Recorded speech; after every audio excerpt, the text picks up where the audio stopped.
Thank you for inviting me. And I should compliment you as well as the foundation for taking up a subject which needs to be discussed in the context of the communist response to the Chinese aggression taking place in the borders. Now, when we discuss this topic, we should understand that communism was an ideology that has catch up the imagination of the global youth in the whole world during the beginning of last century. It went up for about half a century. So it was many of its slogans were catching for the entire world. Its passion for humanitarian approach towards labor, the liberation of labor was central to that thought, etc. So it has a sort of a romantic approach to the thought process of the youth at that time. But in spite of all this fashion-like spread of communism in the beginning of the last century, what happened to it? How did it fail? This is very important when we discuss the contemporary issues in India.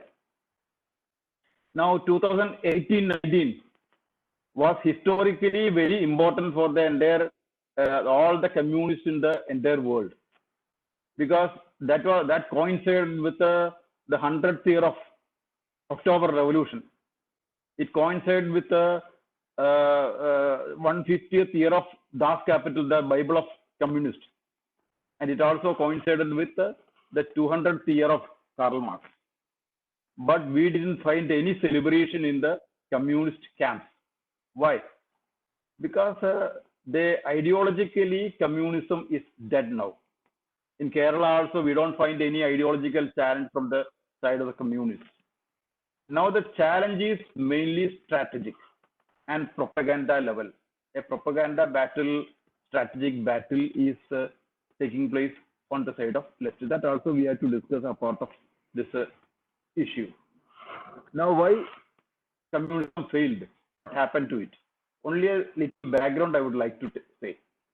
Now, 1990 was the dividing line. Before that, there was perestroika and glasnost. And after that, when the Iron Curtain in Russia was raised, we all understood how a communist heaven looks like. In Poland, there was the leading trade union Solidarity conducted a nationwide strike, not for bonus or gratuity, but for bread for twice a day. They want bread to eat twice a day. That was their main demand. So as a wave, it started from many East European countries, then Russia. Most of the communist countries were affected. And finally, the communism collapsed throughout the world. And that was the way in which communism has vanished from the face of the earth. Now in India, if you look at communist history, just mentioning certain things. Informally, communism was formed in Tashkent in 1920. But formally, it was founded in Kanpur in 1925. The year 1925 is very important because on the same year, another organization, the Rashtriya Swayamsevak Sangh, was formed in Nagpur. Now, when it's a matter for study of the history of these two organizations, comparative study. Now, Rashtriya Swayamsevak Sangh extends its roots to every nook and corner of this country and every sector of human activity. All the social activities are now related to RSS. The Chinese intellectuals are studying what is RSS. Even the Pakistan media are discussing. Every day we are hearing about this. And even the UK, many countries, they are all conducting researches on how RSS could make such a advance. And where does this communist party lies? It is confined to only one state, that is Kerala. This is a matter of further study. Now, when Communist Party came to power in Kerala in 1965 through ballot, at that time, the many media all over, not only in India, but all over the world said. Now we have an answer. After Nehru, whom? It is EMS Namboodiripad. That's what many people said. But now we find Communist Party or EMS or nobody is there in the scene. So what happened to it? Now when we are discussing the issue of failure of communism in India, I remember in 1970s there was a discussion on why communism failed in India in the Kerala University. And they invited the most appropriate person to talk about it. It was EMS Namboodiripad. He was asked that question, why communism has failed in India? Because it is only confined to certain pockets, even at that time. Then EMS said there are two factors. One is India did not develop an Indian communism with its roots in ethos and tradition. That was one thing. Secondly, he said that they did not recognize the political personality of Mahatma Gandhi, because Mahatma Gandhi was still reigning supreme in the minds of average Indian as the best ideal political personality that could not be blasted by the communist propaganda. These are the two observations made by these people. But there is another thing. Throughout the history, the Communist Party looked to Russia, because in the world communism was unicentric till 1954. It was Moscow was the headquarters of world communism. But when Mao came to power in China, then it became bicentric. Peking also became another center of communism. Thereafter, what happened? The world communism saw nationalism rising up in every communist country. So in Vietnam, you will find Ho Chi Minh had created a Vietnamese communism. Similarly, in most of the countries, they had national communism. So everywhere nationalism, patriotism superseded communism or communist internationalism. This happened. But there was only one place where it didn't happen. That was in India. Here, everybody looked to Russia or China as their source of inspiration. This was there. Because of that, there was a strategic and political failures on their part. In 1939, when Stalin had an alliance with Hitler, communists were vehemently opposing the British government. But in 1941, when Hitler suddenly attacked Russia, then they changed and they worked hand in hand with the British government, and they tried to torpedo the 1942 Quit India movement that we all know. In the same way, during the partition time, they supported partition, they supported Pakistan formation. Similarly, during the 1962 war, they supported China. And the communist leaders, in their biography, they say that the Communist Party directed all this cadre not to give blood to the Indian soldiers fighting in the Chinese border. That was there. For that charge alone, many of them were put to jail.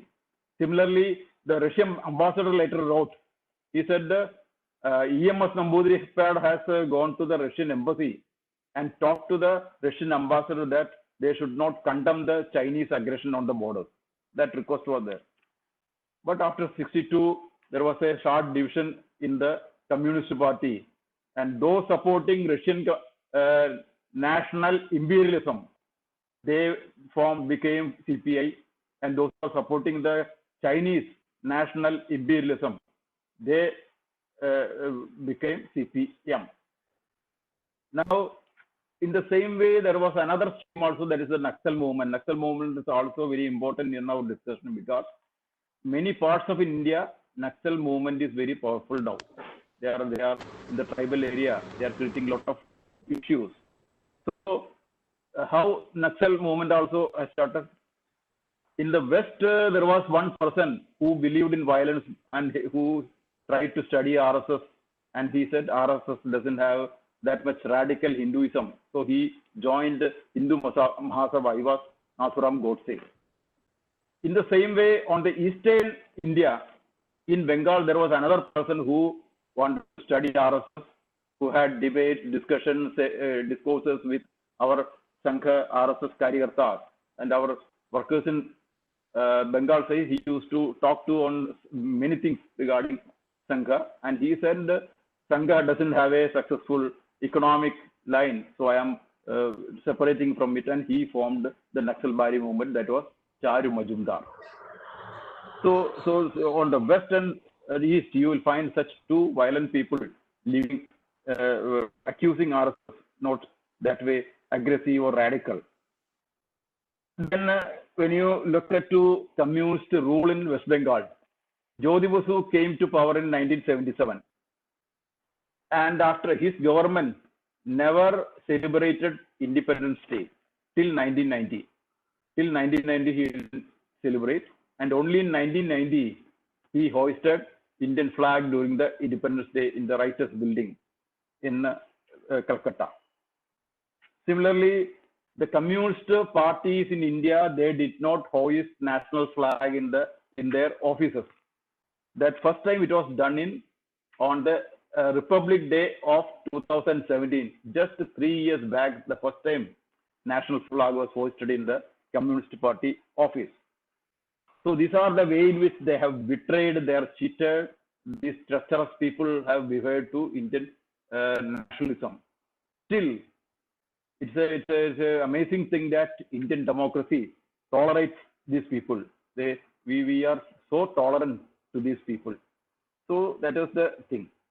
Now, when we look at the contemporary issues, on every issue related to China, the CPM had stood along with the Chinese people.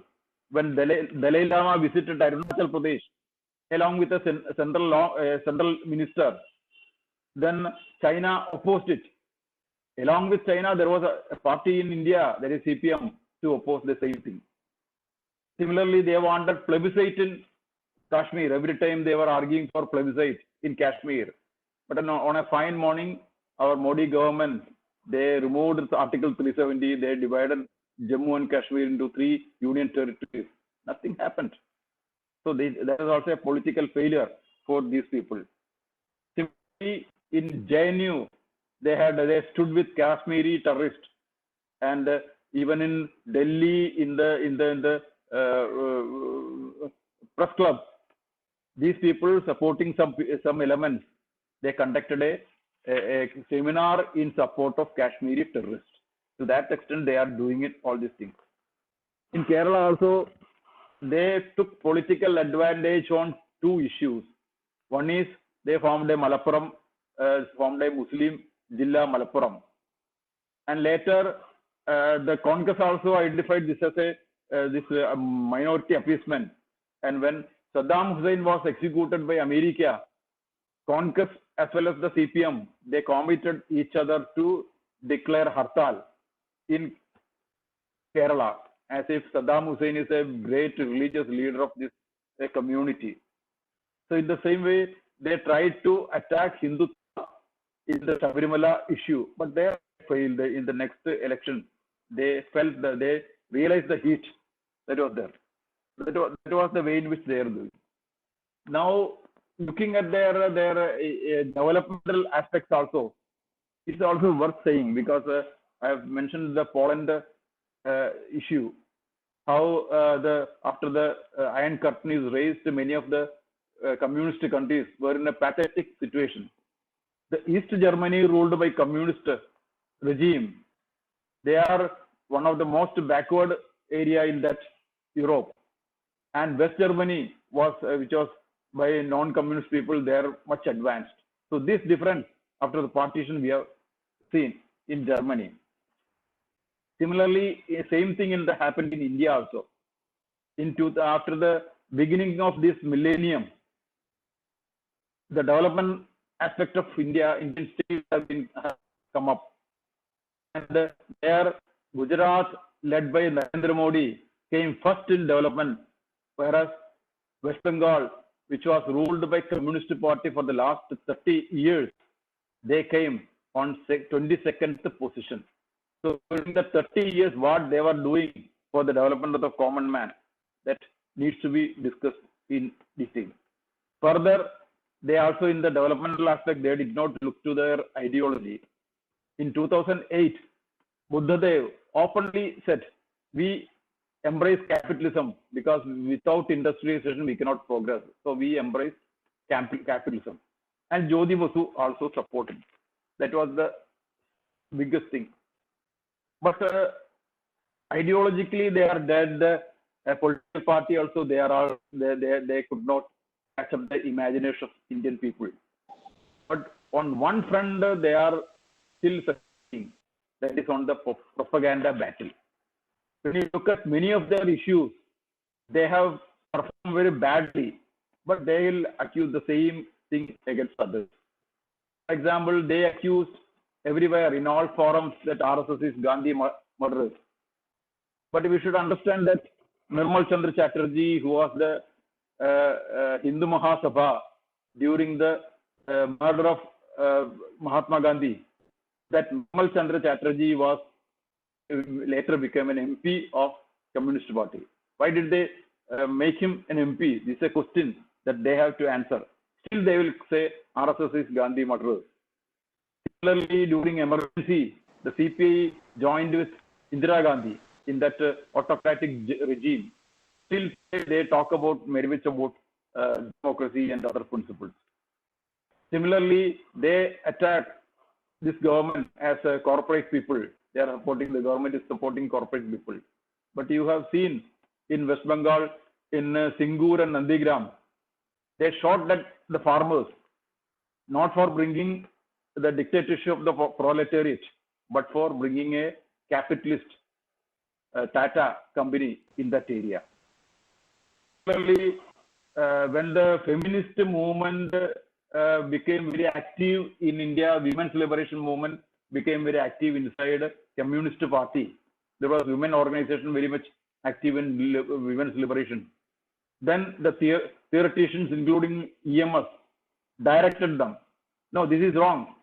There cannot be women's liberation because the liberation should be class liberation, not a gender liberation.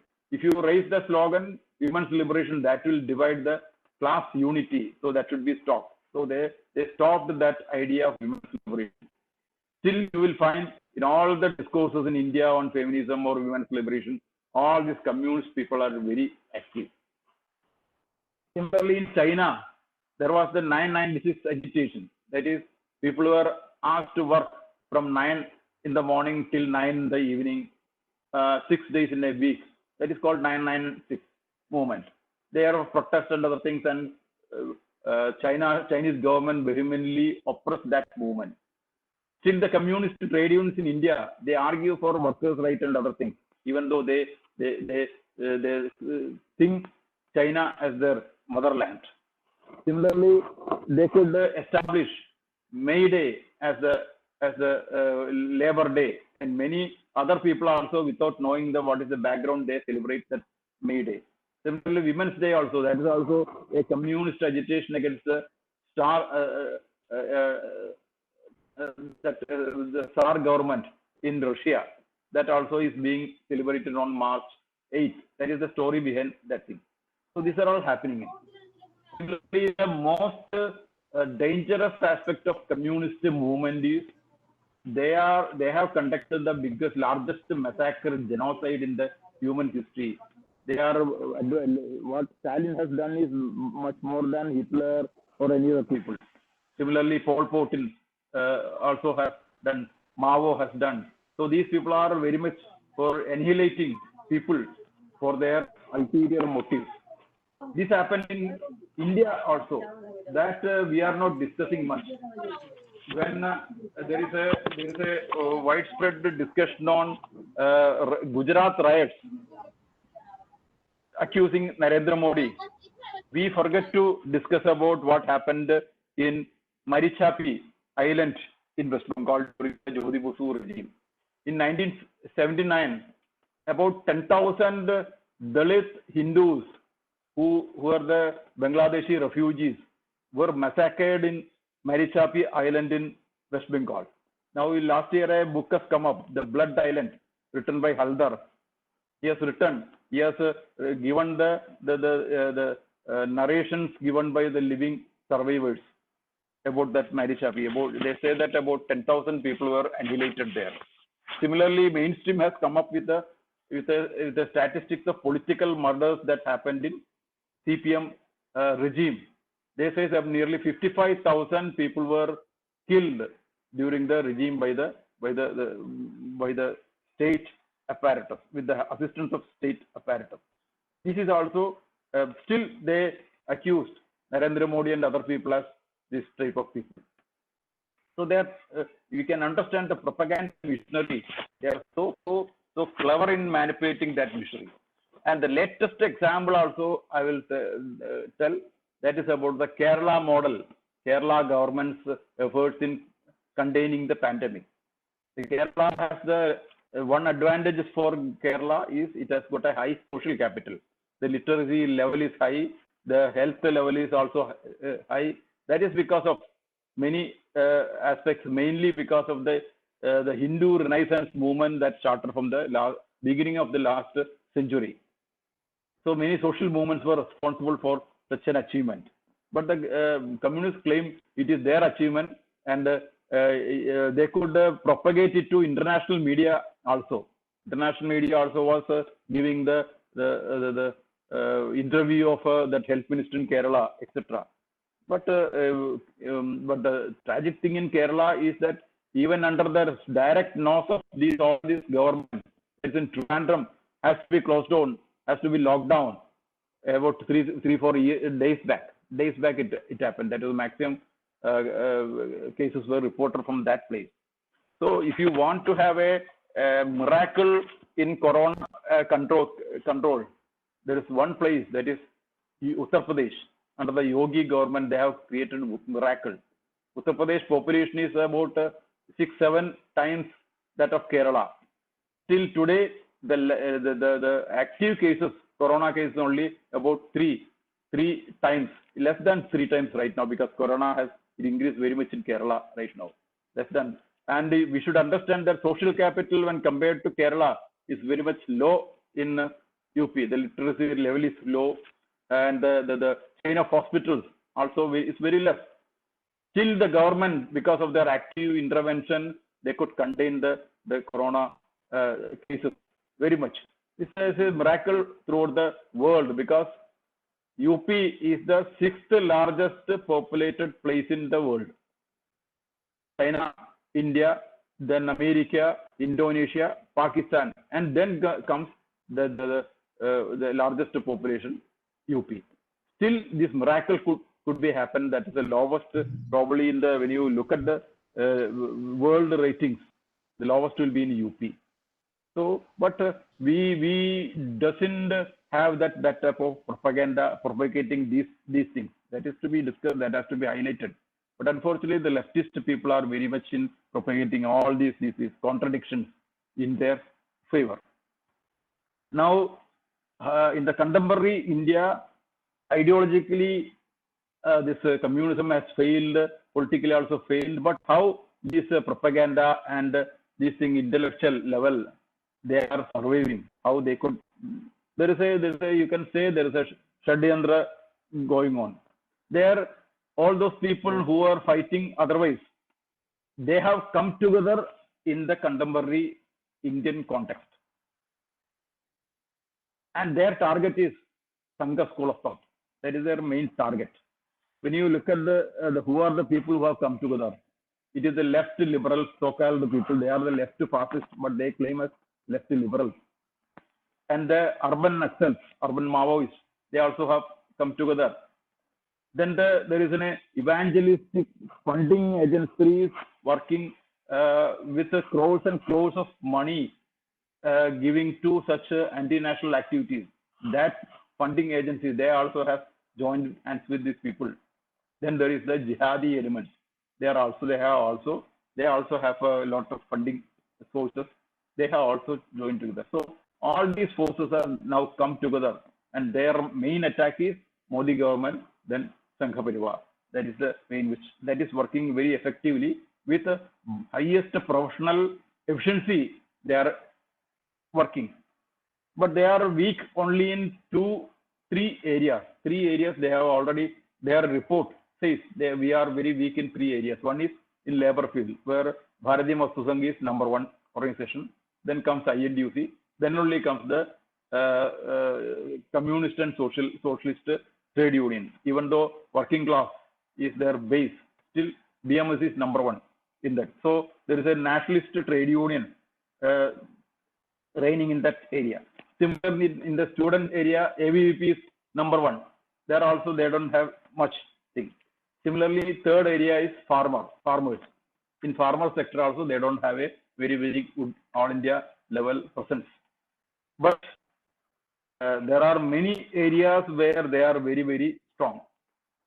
For example, in academia, they have got a very excellent group working with them. Then in the media also, journalists and media owners, they have got a good presence. Then in the literary, film and art section, they are also very much, their presence is very much there. Similarly, in women's movement, then Dalit movement, there also they could create some presence.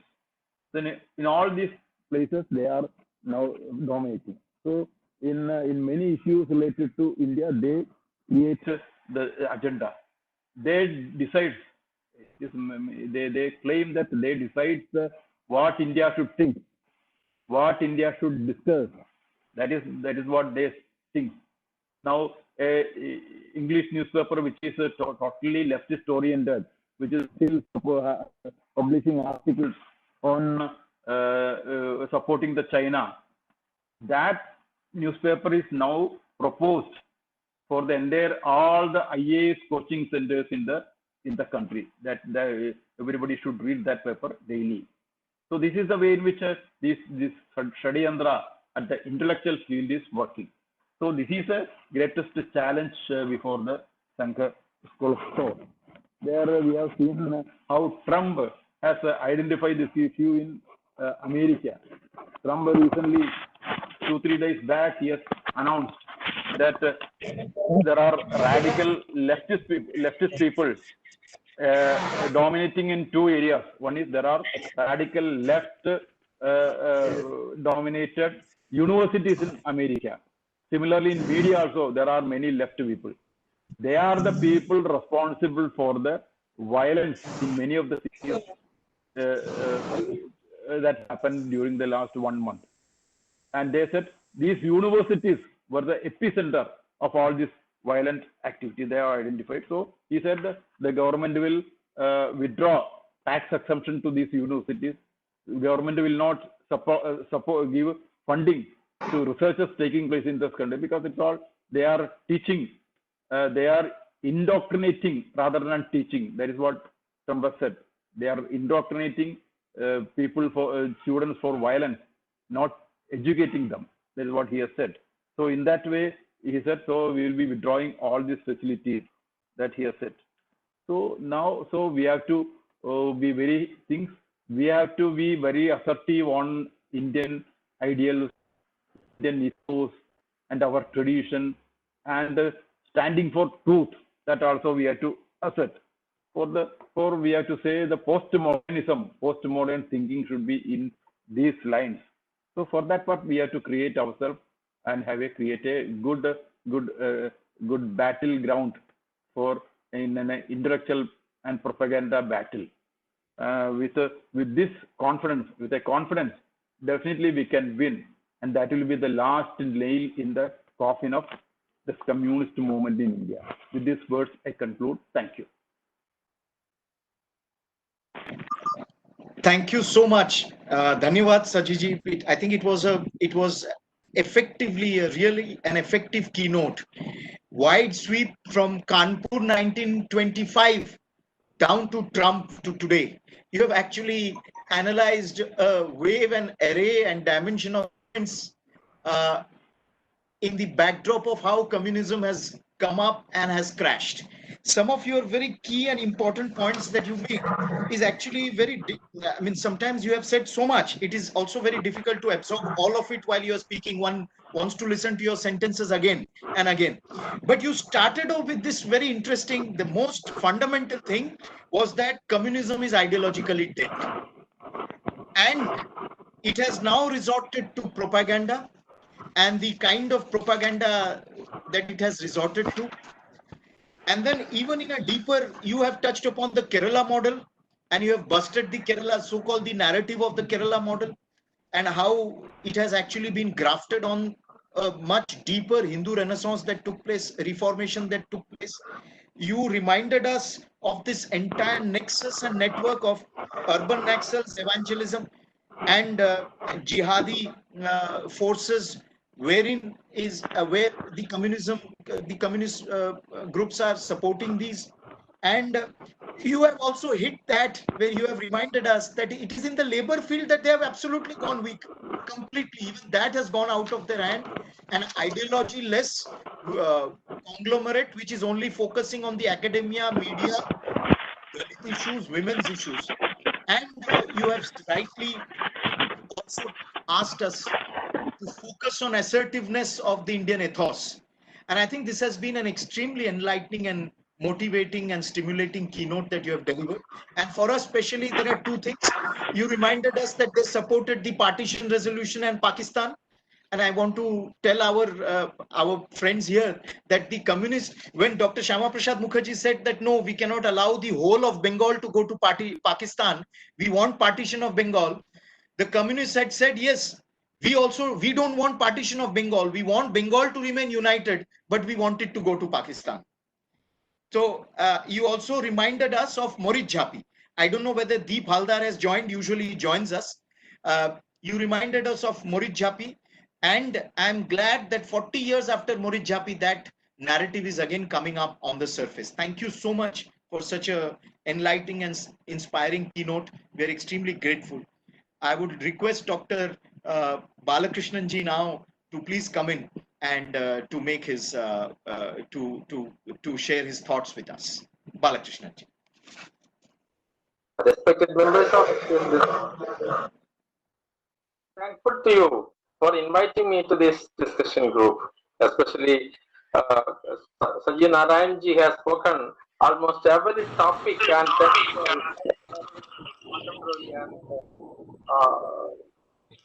universal topics, including communism outside India, like that. And Anirban ji has also almost touched every subject. So I have been given 20 minutes time earlier. Now I find that, but anyhow, to make I have prepared Balakrishnan can put off the video, then it will be audible better. You can, yes, Balakrishnan ji, you can switch off your video so we can hear you more clearly. Maybe that will be better. Shudipta Dotto, please mute yourself.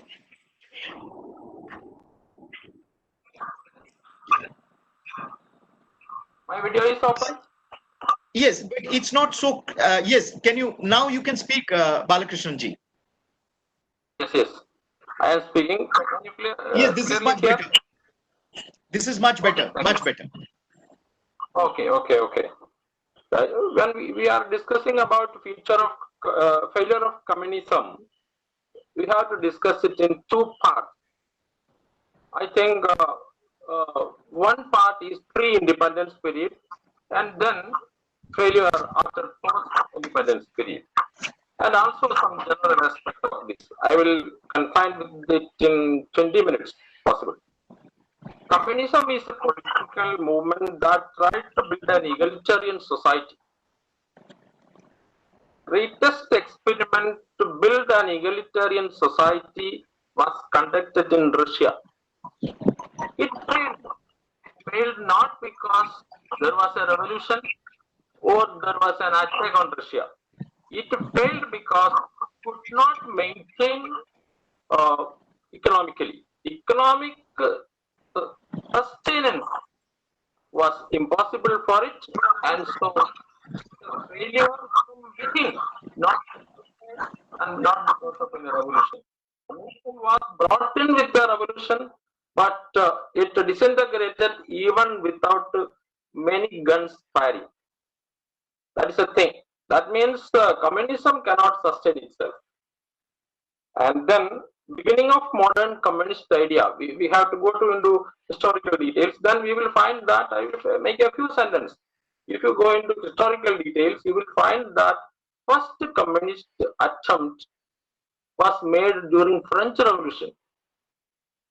It was conspiracy of equals in 1796. Equals, they were calling themselves. They were of the idea that there should be an egalitarian society by seizing the property of the wealthy. The idea of Caesar confiscation came during French Revolution. And this idea was bare confiscation. Now, Karl Marx in 1840 made contributions.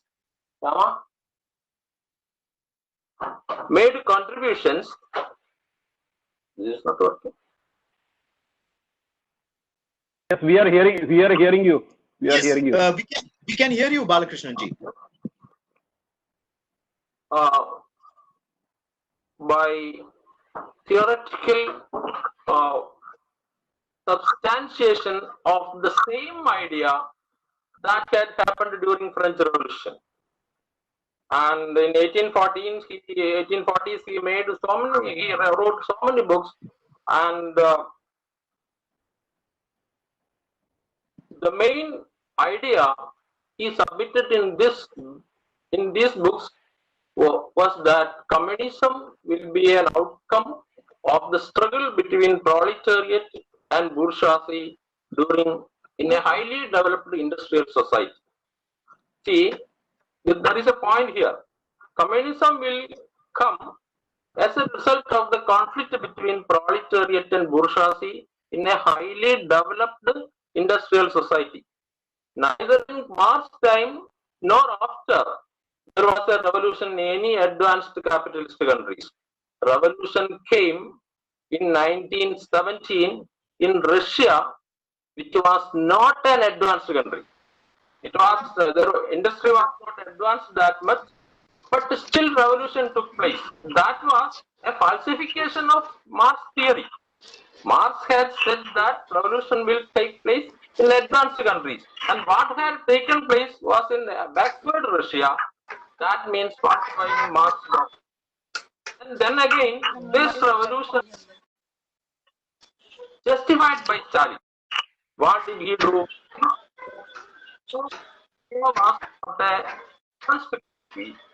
It was the weakest link in the imperialist chain. So a new idea was brought in. Chain is weak, there you could break it. That means let all the original idea of Marxism that only a proletariat is making a revolution, that itself in an advanced country is gone. A new idea sets in. That means where is the weaker link? Remember, 1917 Russia was not a economically advanced country, nor was industrially advanced. There was no proletariat. So there is an idea of proletariat specific. It should be an industrial working class and not a handicraftsman or a peasant. In India, people are saying toiling masses, not toiling masses. It is really industrial proletariat. So there was not sufficient number of industrial proletariat in Russia. Till revolution took place, almost falsifying Marx's idea. Since then, since Stalin's justification as a weakest link, we can see that in China revolution took place where there was no agrarian development at all. It was an agrarian society, no industrial development. Agrarian society making a revolution, relying on peasants as the mainstay of the revolution, and thereby there we have a great degeneration of Marxism and communism in China.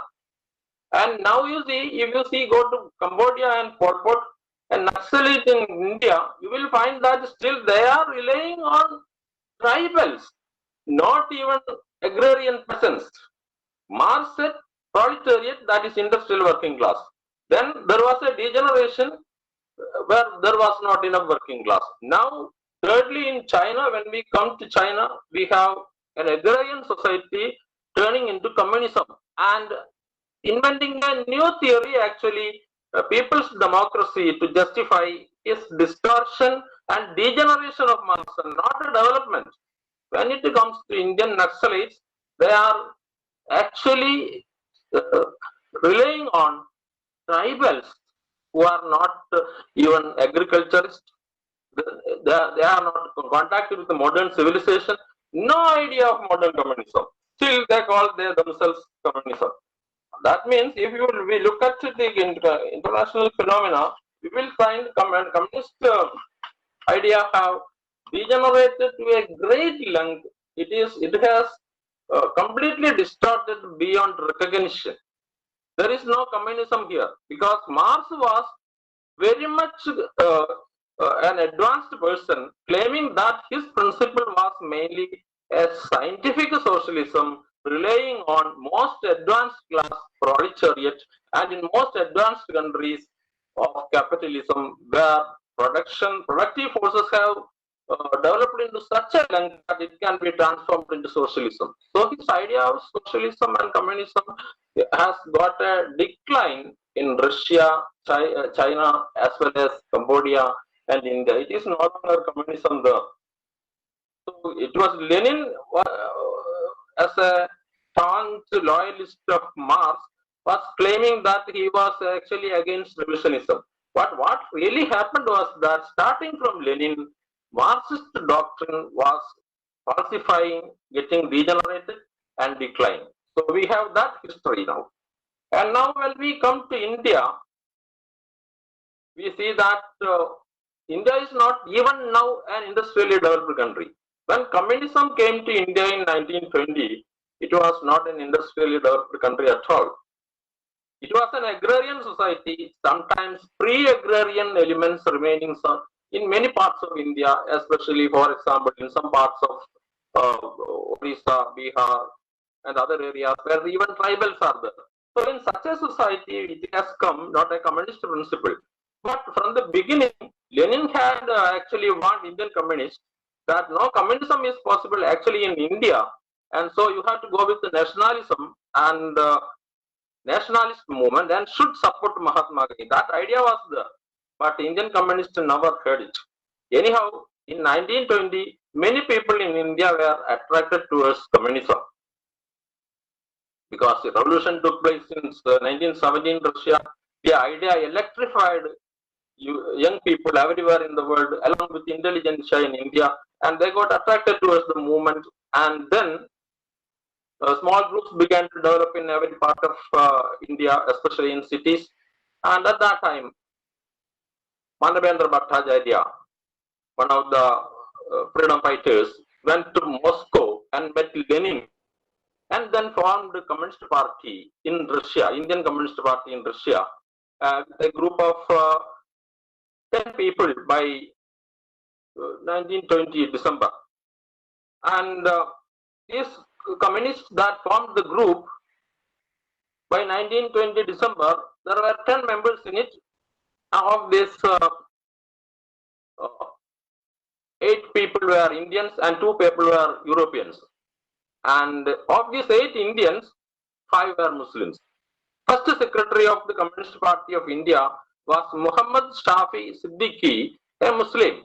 He was a Muhajirin trying to escape from India to somewhere Muslim countries because they were against British domination, because British government was instrumental in bringing down caliphate in Turkey. So they were against it, and they opposed the British government, and opposing British government, they fleeing from British governance wherever British government was there and trying to reach Turkey or somewhere, and they were caught in the middle, and they were caught on the borders and taken to Tashkent and were trained to become communist. And the first communist party this was formed among the Muslims. The first secretary was a Muslim. There is a meaning to this. Since then, Communist Party documents were addressing mainly Muslims, and the rhetorics were mainly directed against Hindus. I think that anti-rhetoric ideas of the Communist Party started from this formation period, because we know that at the time of the birth, whatever your experiences are, and such experiences over the first 5 or 6 years, whatever you are experiencing will be experiencing throughout your life. That's a principle of psychology. I think that the Communist Party also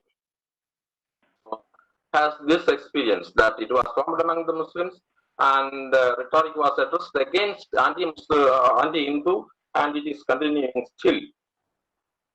And new party had groups formed in almost all prominent cities like,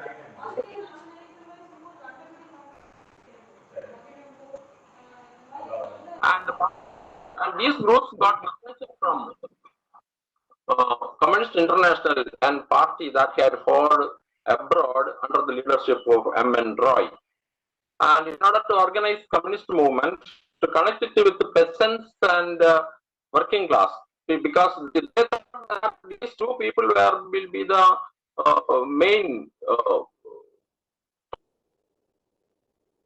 that later will be formed, and so they were trying to organize peasants and as well as working class. In order to organize them, two people arrived from England. They were Philip Spratt and George Allison. In spite of their effort, no much headway was made in the organization of either peasants or working class. But we should remember that when Communist Party got organized in 1920 in Tashkent, when they were building up groups inside India in Bombay, Lahore, Calcutta, Madras, and other places, in Indian political arena, they were contesting with another force. That force was India's nationalism. In fact, Gandhi and communists had arrived in the same year, later half of 1920. Communist Party was formed in October in 1920, and non-cooperation movement was taking concrete shape by the end of 1920. So in the there were these two people trying for hegemony in the Indian political life, were contesting with each other, one claiming to be a very scientific ideology of Marxism, and other, they termed that it was God's milk and other obscurantism and other foolish ideas of Gandhi. But still, remember, Gandhi's ideas gripped the masses of the people, and Gandhi could make one of the greatest mass movement, not to India, but non to the world. Greatest mass movement, not to the world. Whatever be his ideas, these ideas were in consonance with, in conformity with the society he was living. So he could enter the soul of the people, and he was carrying the zeitgeist, that means spirit of the times, and took people of India along with him. But whereas these people who had an advanced idea, they were claiming on connecting with ordinary people. And peasants who really they want, actually all the communist documents that they were distributing in Indian National Congress meetings and elsewhere, everywhere. That means, for example, they wanted to organize peasants. And in order to organize peasants, they were telling that once we were in power, we will abolish the Mindari altogether without remuneration, and land will be distributed to you. And towards workers, they were telling that it is your rule that we are going to build. And when this the proletariat is built, then we will have equality everywhere. But neither the workers nor the joined. And these communists were unable to make any headway in India's political life. At the same time, Gandhiji made a great mass movement during non-cooperation movement. And then from 1920 to 1947, there are 27 years. These 27 years, Gandhi never stopped his agitation and revolution. Sometimes he had open revolt, sometimes he had constructive program working, still collecting forces and preparing for another onslaught on British imperialism. He had made three peak moments of great struggle, and they are cooperation movement, non-cooperation movement, civil disobedience movement, and finally Quit India movement. And communists who were contesting with Gandhiji for power said that this Gandhian movement is really an obstacle to the great revolution. That is written in all the documents, including the main documents published in 1930, that is draft platform of action that published in 1930. It is available in archives as well as government documents and also documents. So Communist Party distanced themselves from Gandhi, and remember that everywhere where the principal strategy of the revolution is gaining momentum, gaining strength, what they do is to eliminate their opponent. That had happened during French Revolution, that had happened during Russian Revolution, but nothing of that what happened here. Gandhi was a non-violent strategist and he didn't eliminate the communists. And communists themselves have eliminated Kuomintang in China. Communists have eliminated socialist revolutionaries in and Mensheviks in Russia. Communists, and you see, even during French Revolution, one party eliminated the other. I am going into that details. But the communists had all opportunity of contesting with Gandhi for hegemony. They were not eliminated. But what happened? People did not accept Communist Party. They accepted Gandhiji, and Gandhiji became the principal strategist of our nationalist movement. So they got isolated, not because of any outside forces just like Russia, but because of their own doing, because they could not connect with the spirit of the time, they could not enter the soul of the people, and so they got isolated. You see, there is an exception to this general rule that communists got isolated from the general mainstream. That was in Kerala. In Kerala, see, unlike Bombay, Calcutta, Lahore, Madras, etc., Kerala communists were not directly connected with the Communist Party in the beginning. When you discuss communism in India, you must remember that communism in Kerala had a difference, because those who had gone to Communist Party were actually congressmen. Take the case of M.S. Namboodiripad, A.K. Gopalan is primary, A.K. Gopalan and others. These people were congressmen working inside the Congress even before civil disobedience movement started. As far in the case of A.K. Gopalan, who had much more popularity in Kerala than anybody else, it was his popularity that has given a political capital for CPM later. And he was with the Congress, and he was a very loyal disciple of Kalappaji, and had participated not only in the freedom movement but also in the identity movement for Guruvayur entry, education and other things. And he was a very prominent loyal congressman. And these congressmen divided into left and right inside the Congress during 1930s, and by 1934, there was a left-right group within the Congress, and left wing secretly connected with the Communist Party and worked within the Congress Party and sabotaged the whole Congress movement by working within it for the next 5 years. And they conducted so many party classes, summer classes. In all the summer classes and party classes were conducted under facade, under the pretension of it was a Congress program, was actually communist doctrines were taught there, and there was a entire sabotage of the Congress movement.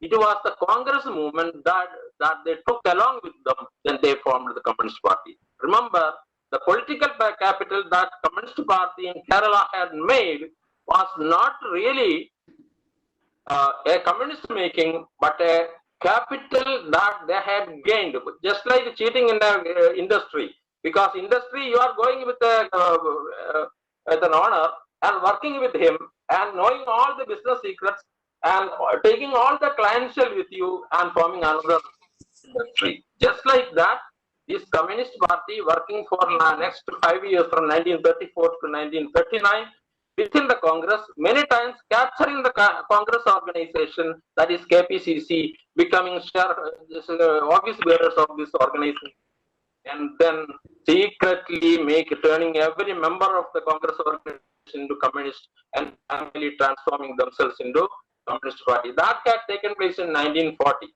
So actually, the political capital of the communists in Kerala were movement, and in other areas other than Kerala, they were turning against the Gandhian movement, and so they got isolated in Kerala. They even from the beginning had a good capital with them. That was because they did not turn against the tide of nationalist movement, rather moved with the nationalist movement and flowed with the nationalist movement, carried many sediments of the movement. That means ordinary people, and the respect and status they had made out of leaders of the Congress when they went to the Communist Party. So you see, during the nationalist movement, during the pre-independence period, during the struggle for independence, Communist Party failed mainly because it stood against Gandhiji and nationalism. So Lenin had specifically asked them to go with Gandhiji and nationalist movement. So I think that I have made clear why Communist Party got isolated from the in the political life during freedom struggle. Okay, and now we will go to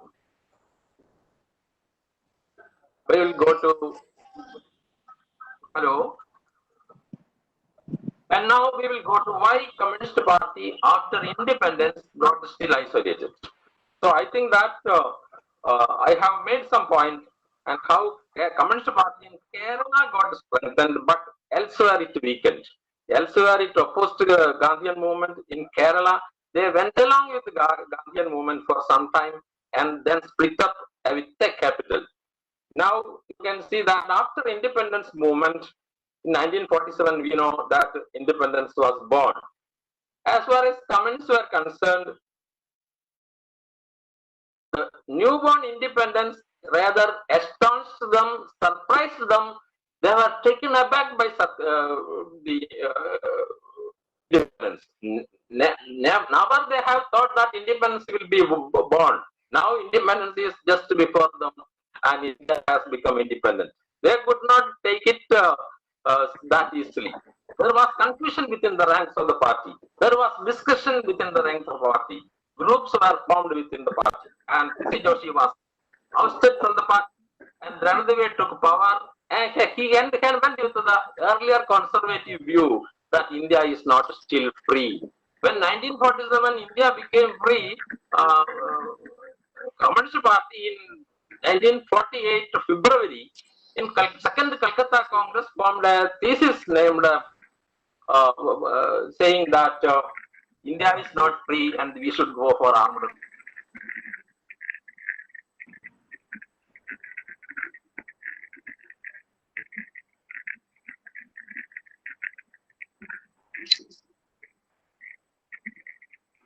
Part of the country, including Kerala, I think that most of the riot took place in Kerala, killing nearly.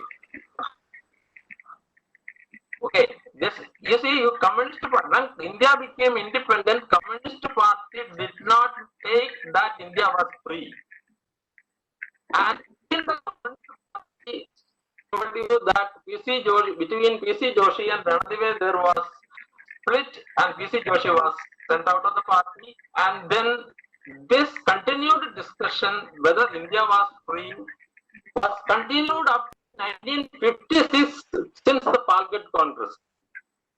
Since the Palghat, and you see, Dr. G. Adhikari has written in India's Path to Regeneration Socialism, which he wrote in 1960.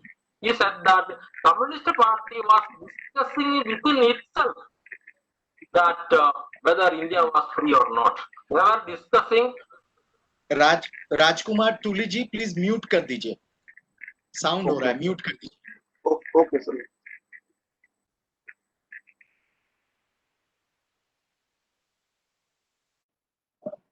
I think there's a slight connectivity issue for Dr. Balakrishnan.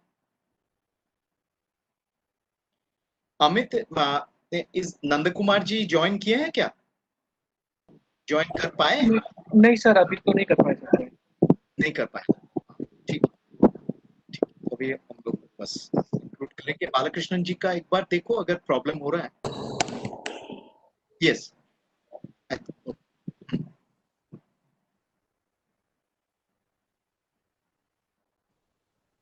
शायद connectivity का problem हो रहा है. Somebody has asked here a question as to where we can get Dr. Balakrishnan's book. This is the Prakashani is Kurukshetra Prakashani in Ernakulam in Kerala.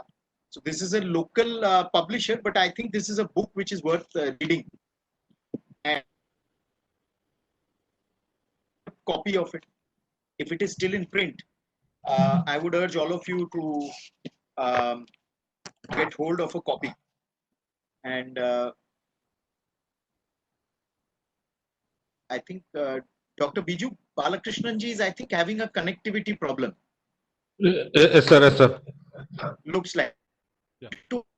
So say that Dr. Biju Pillai, the President of India in the future, is a very vibrant platform for intellectual outreach and activity in Kerala. And we have a very, another very vibrant partner with us in this program is Haindava Kerala, which has done massive work. And I think many of us here are followers of the website of Haindava Keralam. It is a huge repository of work. And in terms of specially exposing anti-national elements, exposing communist subterfuge, they continue to do a fantastic work. And I would urge all of you to keep following, to keep, in social media, tweeting and retweeting the Haindava Keralam website and their articles as well. I think this is the kind of intellectual work and push that we need to give if we have to counter these forces. So I think Dr. Balakrishnan is not being able to connect, though he has given us a lot of in-depth insight into the various positions that the communists took in the past. And Nanda Kumarji is unable to, I think he's unable to connect. We have Professor Kanak Sabapati ji here. Nanda Kumarji is on way to Coimbatore. I think he's on the highway, he's unable to connect. So I just want. I think Balakrishnan ji has come. Balakrishnan ji has come. Yes. Can I continue? Yes, you are audible. You are audible, Balakrishnan ji. Yes. Can I continue? Yes, please. Yes. Then in 1957, Communist government was formed in Kerala. Communist Party had not yet decided for peaceful transition in India. It was still keeping the idea of armed revolution. Only in 1958 Amritsar Congress, Communist Party had accepted peaceful transition to socialism under parliamentary democracy. So you can see that Communist Party, even in 1957, 58, until 58, was a party that was with an extra constitutional goal and working inside the party. And fortunately, they came to power in 1957 in Kerala. And for 2 years they ruled there. And then there was a liberation struggle. They have to move out of the government because they employed several extra constitutional measures within the government and introduced dictatorial ways. And even Achyuta Menon, who was part of that government, had later admitted that parties had worked within police stations and were exerting extra constitutional measures. So you see, the failing after 2 years after liberation struggle, the Communist Party now devised a new idea of coalition governments. And this coalition government they had experimented early in 1934 in India and all world altogether. And it was disastrous for all parties that had come into contact with them. That was what happened during pre-independence days. But anyhow, after 1967, they formed another coalition government in India. Coalition governments in many parts of India.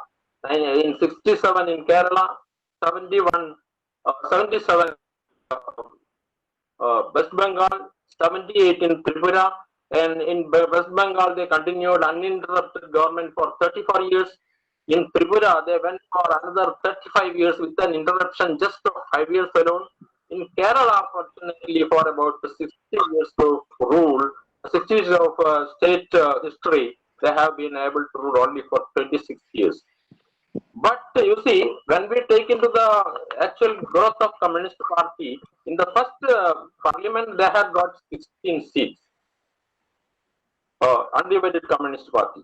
And then the peak period of Communist movement is in 1981, when they had 3 state government under the control and 47 members in the parliament for both CPI and CPM. See, after that in 2000, nationalism began to develop. When nationalism, especially Hindu nationalism, began to develop, the influence on the masses of the people made a sharp decline and are in one single state. What they had in 1951, 16 seats, and 1981, 47 seats, now they have altogether 5 seats alone. Still, the communist of dictatorial ways, penetrating the police, penetrating the academia, penetrating administrative machinery, making them all tool of the administration, overcoming all parliamentary regulations and laws, and that is the method people began to oppose it, and also failure of communism during independence movement and after independence in post-independent India, also mainly due to the failure to recognize the power of nationalism. And also they were against the Hindutva. And in my opinion, the nationalist movement that had started under Gandhi was a truly Hindutva movement. And Gandhi, remember, during non-cooperation movement, Gandhi made a coalition with Khilafatists. Why? Because he knew that their help is needed for India, and Khilafatists and their supporters will not join the freedom movement or movement for Swaraj. That is why they selected a slogan that concerned with them alone, not with Hindus. So you see, after 1920, Muslims were not within India, communist or with the Congress. During independence struggle, the Pakistan began to strengthen in 1930. Communist Party openly supported it under the idea of self-determination of nationality. It was a false and cheating strategy to support the determination of nationalities while they were not in power, but to stop that choice as soon as they come in power. Okay, I think that what in Thank you. Why communism failed in India? Shamarandranath Ray ji, please keep your mic kindly. Kindly keep your mic muted. Yes, thank you. Any question? Yes, yes, Balakrishnan ji, I think this was extremely fascinating because I couldn't resist. I wanted to, with your permission, Manya P. Parameswaran ji has written a foreword to your book. And there is some here who asked, where can they get your book? Because I think it should be mandatory reading. Your book should be mandatory reading. And Manya P. Parameswaran ji is a guru for many of us in a sense. He says that Sri Balakrishnan's book, The History of the Communist Movement in India, is a boon to the new generation who are fed on heaps of lies regarding the Communist Party, their democratic credentials, patriotic commitment, steadfastness to ideology, and whatnot. The book clearly brings to light, on the basis of incontrovertible documents, how from the beginning the party leadership have been assiduously towing the unscrupulous Stalinist line even while mouthing Marxist slogans. Working from within the Congress, they effectively torpedoed it. Claiming to follow Gandhiji, they denounced him in most uncharitable terms. While eulogizing revolution, they betrayed the greatest revolutionary, Netaji Subhash Chandra Bose, and showered him with the choicest abuses without any decency or decorum. In Kerala, they left no stone unturned to denigrate the most honest politician and sincere most friend of the poor, Sri Kelappan. So I think, this is a very interesting, such a strong note from Manya P. Parameshwaranji. You spoke about Philip Spratt. Philip Spratt in his forward to Sitaram Goels. Sitaram Goels is a political biography of Nehru, the genesis and growth of Nehruism. Philip Spratt came into India, you mentioned, came here to push the communist movement. Towards the second half of his life, he became a bitter communist critic, joined Rajaji, and then even became the editor of Rajaji's Swatantra Party mouthpiece, which was the Swarajya magazine.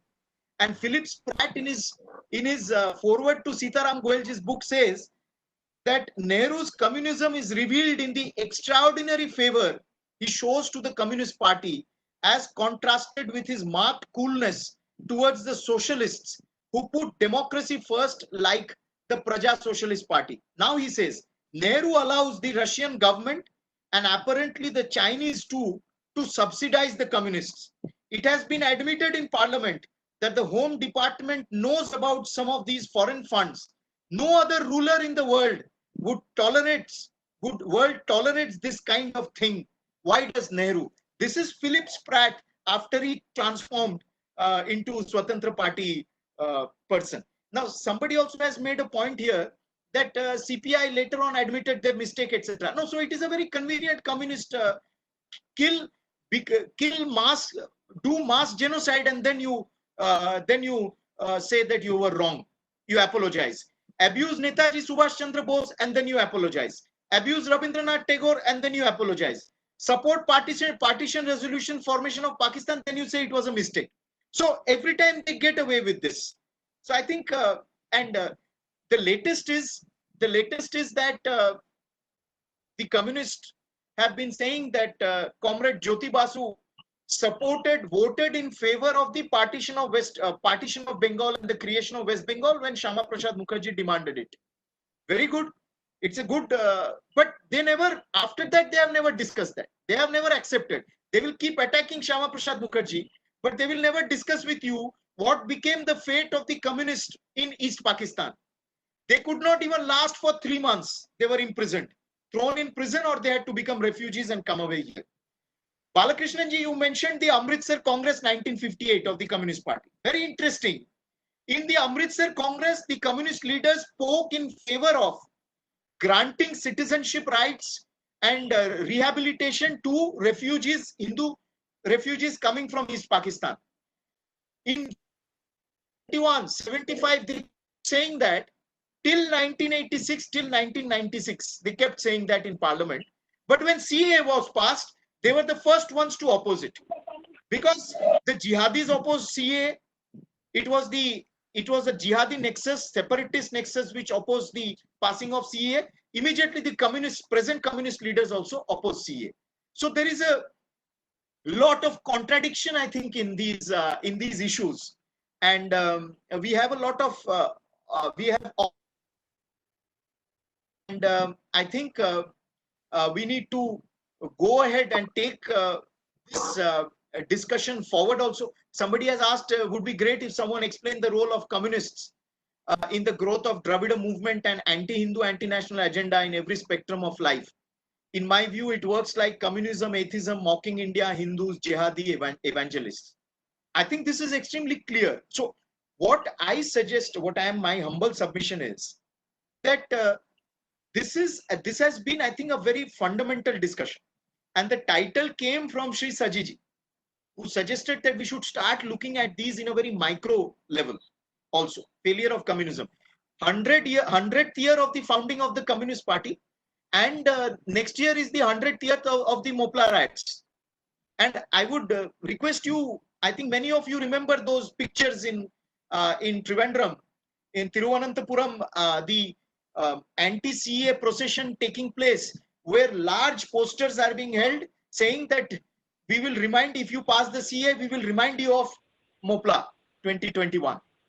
Same scenes we saw in West Bengal when anti-CA violence took place in across Kolkata and Murshidabad districts. Same slogans were given, same things we were reminded, and the communists completely kept pouring, petrol in this fire of anti-CA protests. And especially what Sajiji reminded us today, he spoke about Trump and the present situation in the United States. Absolutely. It has an exact parallel to what happened here during the anti-CA riots in Delhi, across in West Bengal. And we know that the communists were active, the communists of all types, dimensions, extreme communist, meta-communist, hyper-communist, were all part of fanning that anti-CA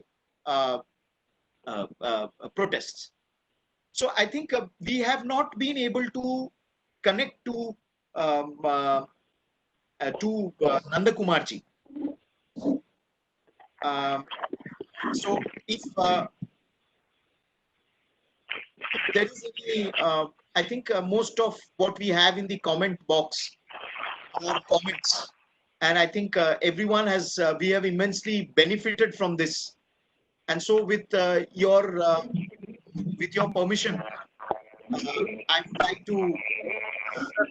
would like to ask Dr. Biju Pillai to please propose the vote of thanks. And if Shri Sajin Narayanji has any concluding remarks that he would like us to share, or any kind of any direction that you would like us to really take this forward in, then I would request him to give his concluding remarks, and then I would request Dr. Biju Pillai to propose the vote of thanks. Can you hear me now? Yes, we can hear you clearly. Okay. We had a very good discussion, and Dr. Balakrishna also has very excellently, he has mentioned the historical aspect of the communist failure in India. Now, what we require in the contemporary India, what we require is, there are certain islands where they are still remaining. So there we need to have some in-depth study, the strategies, how they are still reigning in some certain areas. There also we have to make some study, some discussion, and pointing to that breaking India, how communist is now indulging in breaking India, that activity. So that needs to be in-depth studied. There should be some program on that also. Let us very be vocal on certain things. We need not be shy about all those things. We have to be very in a propagandistic way itself. We have to do this. Similarly, what is the alternate? The new India-centric paradigm now slowly evolving in the country. This is for the first time.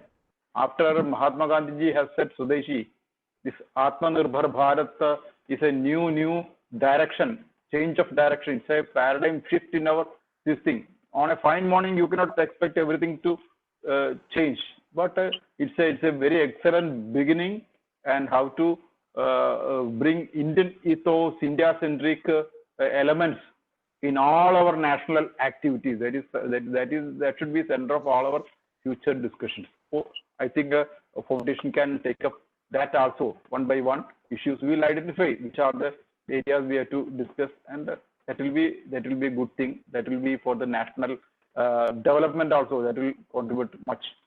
This word conclude. Thank you. Thank you so much. I think this is a very clear direction that we have received. Extremely clear. And I think my friends in West Bengal, my elders, I see a number of our senior professors also have joined. Devashita, Professor Debashish Biswas, Professor Arijit Bhattacharya, and all are there. And I think they have had a long experience in this, and they have heard you. They have heard Professor Balakrishnan, and especially the last these concluding remarks by Saji Narayan ji. And I'm sure we are organizing ourselves, and we need to identify these areas and work along those lines as well, being vocal. And Shri Sajiji has brought in he has mentioned Atmanirbhar Bharat. I think in one word we can say the communist ideology, the communist movement, the communist parties are such, they have never wanted India to be Atmanirbhar. Their entire ideological position and politics has been to make India what Sitaram Goelji has famously said, a satellite nation, a dependent nation. And I think we have broken through that barrier. What needs to be is to identify the breaking India activities that they continue to indulge in. Thank you so much. I would like to thank our very distinguished speakers for giving us so much time. I mean, Sajiji is the president of the largest labor organization and movement in the country, and yet he's given us more than nearly about 2 hours for this wonderful evening.